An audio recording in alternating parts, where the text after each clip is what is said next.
Bonjour mes chers amis, bonjour chers auditeurs. Aujourd'hui, je ne vais pas vous parler de la pandémie, ni du coronavirus, ni du confinement et avec son corollaire, le déconfinement. On en a suffisamment parlé tous ces derniers jours. Aujourd'hui, je vais vous parler d'un problème tout aussi important, peut-être même plus. Je veux vous entretenir de l'intelligence artificielle. Doit-on en avoir peur ou souhaiter son développement? Je pense qu'il ne peut plus être question de freiner une évolution qui va être plutôt une révolution. De plus en plus, l'intelligence artificielle, l'IA, comme disent les spécialistes, fait parler d'elle. Cette technologie ne cesse de se développer et ses applications de nous surprendre. Elle s'étend déjà dans de nombreux domaines de la vie courante.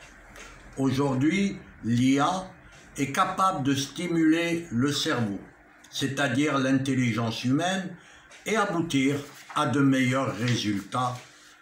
Il faut en avoir peur si on ne prend pas la mesure des changements qu'elle va nous imposer. De nombreux emplois ne vont plus exister. Ceci va mettre sur le pavé de nombreux travailleurs inadaptés aux nouveaux métiers engendrés par les nouvelles technologies, dont l'intelligence artificielle. Si nous appliquions l'intelligence artificielle dans l'éducation, est-ce une partie de la réponse? Selon les affirmations de l'UNESCO, la réponse serait plutôt claire et simple. Cette technologie va permettre de laisser la place à de nouvelles méthodes d'apprentissage et balayer les bonnes vieilles méthodes d'antan. L'intelligence artificielle va également faciliter la formation des enseignants. Microsoft a réalisé une étude récente qui démontre que l'usage rationnel de la technologie pourrait aider la région de l'Afrique et le Moyen-Orient à surmonter tous les défis concernant l'éducation. Cette étude renforce l'idée de l'application de l'intelligence artificielle dans le domaine éducatif. 30% du temps des enseignants serait libéré si ces derniers recourent à l'intelligence artificielle pour répondre aux problèmes collectifs et individuels.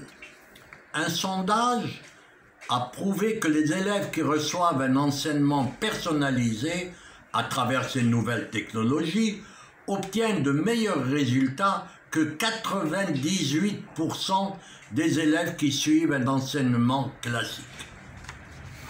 Le nombre de domaines d'application et d'usage potentiel de l'intelligence artificielle est aujourd'hui quasi infini. Le 21e siècle va être marqué par une révolution socio-économique et industrielle sans précédent. Transport, santé, énergie, banque, assurance, tous les secteurs vont avoir besoin de spécialistes de l'intelligence artificielle. C'est une source d'opportunités d'embauche pour les chômeurs réorientés et formés. Des universités aujourd'hui proposent plusieurs formations en intelligence artificielle.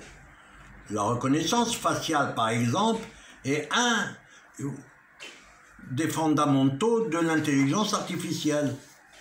Robots capables de construire des maisons, recruteurs virtuels, appareils détecteurs de tumeurs, logiciels d'évaluation de prêts bancaires.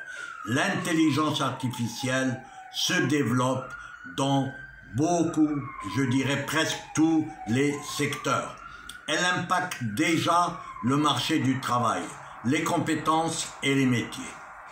En soulageant les salariés des tâches les plus ingrates et les plus répétitives, la machine a amélioré les conditions de travail. Aujourd'hui, l'intelligence artificielle va créer des emplois, mais elle va créer surtout des richesses. La question est de savoir comment on les partage. La réponse est politique et il n'est pas trop tôt d'y penser. À demain, si vous le voulez bien.